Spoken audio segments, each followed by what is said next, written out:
And this was my second attempt at making a bird. First attempt using a resin base. The bird's meant to be a dipper, so I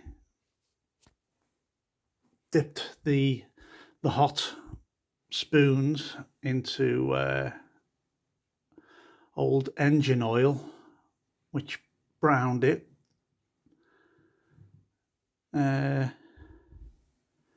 Again, that was the whole thing was quite tricky, but again, I think it's turned out all right. I polished the chest spoon to sort of simulate the white chest of a dipper. Yeah, quite good.